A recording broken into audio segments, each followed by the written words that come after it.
সবাইকে আমার জয়গুরু good morning জানালাম, বড়দের প্রণাম, আমার ছোট্ট ভালোবাসা নিয়ে নতুন একটা ব্লগ নিয়ে চলে এলাম। তো আজকে ভিডিও আমি এইভাবে শেয়ার করলাম।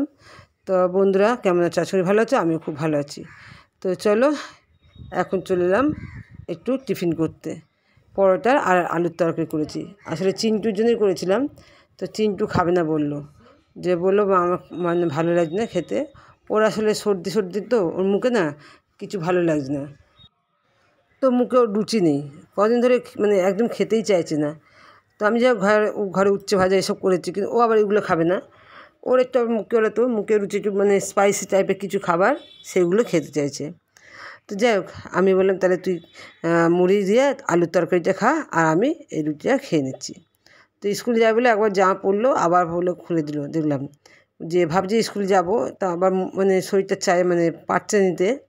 আমি আবার জোর করলাম না, কেন বলো তো, স্কুলে বাই চান্স কিছু একটা হয়ে গেলে স্কুল থেকেই আমাকে আবার রিপোর্টটা দেবে, তাই না, যে অসুস্থ বাচ্চাকে কেন পাঠিয়েছেন।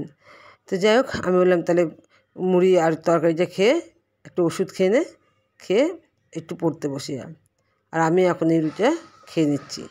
তো চলো বন্ধুরা, আর এইদিকে চিন্টু যে জামাটা পরে স্কুল যাবে বলে পড়েছিল, সেটা আবার এখন জানালার মধ্যে একটু মিলেছে। আমি বললাম যে ঘাম আর কি জামা রেখে দিবি, তো পিঁপড়ে হবে, তারপর তোমার ওই যে কালো কালো এটা দাগটা পড়ে যাবে, রোদে মেলে দেয়। তো চলো, খাওয়া দাওয়া হয়ে গেছে, আবার বেশ কিছুক্ষণ পর তোমাদের কাছে এলাম। আর এখন দেখো চিন্টু থেকে পড়তে বসছে, চিন্টুকে পড়াতে বসেছিলাম। তা ভাবলাম যে কী রান্না করবো, আর ভালো লাগছে না সত্যি, গরমে না এই রান্না বান্না করতে একটু ইচ্ছে হয় না।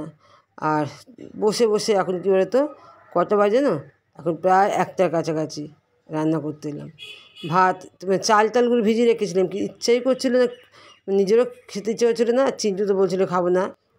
আর তোমার দাদা যে গাড়ি চালাতে গিয়েছিলো, তো উনি আর কি বেরোনি, তো তোমার দাদা বললো ফোন করে যে ভাত খাবো ঘরে, তো তুমি রান্না করো ডাল আলু সেদ্ধ। আর ওই জন্যই আমি এখন আর কি রান্না বসালাম। তো বন্ধুরা তোমরা কেউ স্কিপ করে ভিডিও দেখো না, ফুল ওয়াচ করে, আশা করি ভালো লাগবে। ভালো লাগলে অবশ্যই লাইক শেয়ার কমেন্ট করে একটা সাবস্ক্রাইব করে দিও। তোমরা কিন্তু কমেন্ট একটা লাইক আমার কিন্তু উৎসাহিত করবে ভিডিও করার জন্য।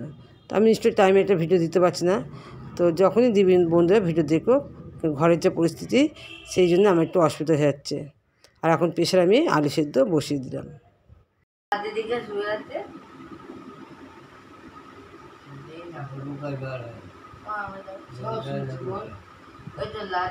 বাবা শুয়ে যাচ্ছে, হ্যাঁ এগো নিয়ে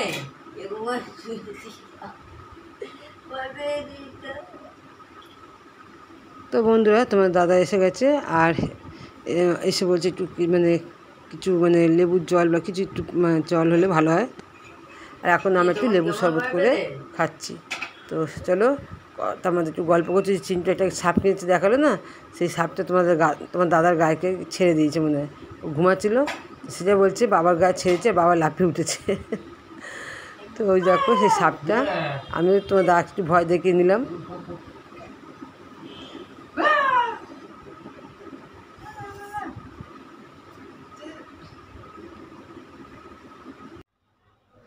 তো আমার তো রান্না এদিকে হয়ে গেছে, তোমার দাদা একটু শুয়ে পড়েছে, আমি ডাকলাম, বললো পরে খাবো।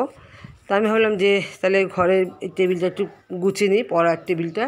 আর এখানে বেশ কালো পিঁপড়ে হয়েছে, কদিন ধরে দেখছি ঘরে কালো পিঁপড়ে, এত পয়সা হচ্ছে, মানে ঝাঁটটা দেওয়ার পরে আবার দেখছি কোথেকে যে তারা আসছে যায় না। তো তোমার দাদা বলে কি কালো পিঁপড়ে হওয়া ভালো, মানে ঘরে কালো পিঁপড়ে থাকলে নাকি অর্থ আসে। জানি না সত্যি কি মিথ্যে। তো যাক, আর কালো পিঁপড়ে থাকুক লাল পিঁপড়ে থাকুক, মারতে তো পারি না সহজে। তো ওই জন্যে তোমার দাদা বলে থাক, ঘরে কালো পিঁপড়ে এলে শুভ জিনিস আর কি। তো চলো, আমি এখন টেবিলটা গুছিয়ে নিচ্ছি। আর এই টেবিলটা না এই একটা কোণে ওই কী বলতো, তোমার যেদিকে আর কি তোমার কারেন্টের এটা আছে, সেই সুইচ বোর্ডটা, ওখানে দিয়ে না ধুলো বালিগুলো পড়ে, বালিগুলো ক্ষয়ে পড়ে। তো নিচে ভর্তি বালি হয়ে গেছে, আমি পরিষ্কার করে গেছি একটু আগে, কিন্তু ঝাঁটফাট দিয়ে। তো আবার দেখলাম হয়েছে, তা ভাবলাম তাহলে একেবারে এগুলো নামিয়ে পরিষ্কার করে নিই।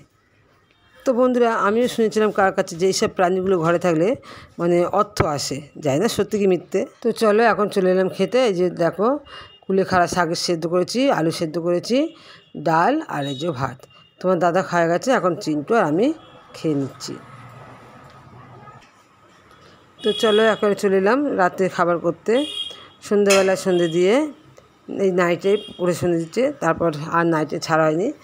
তো তোমরা বুঝতে পারছো যা গরম পড়েছে, ওই একটা নাইটি সারাদিন পরে থাকলে না নাইটি তো মানে পড়ার সঙ্গে সঙ্গে নাইটি ঘেমে যাচ্ছে।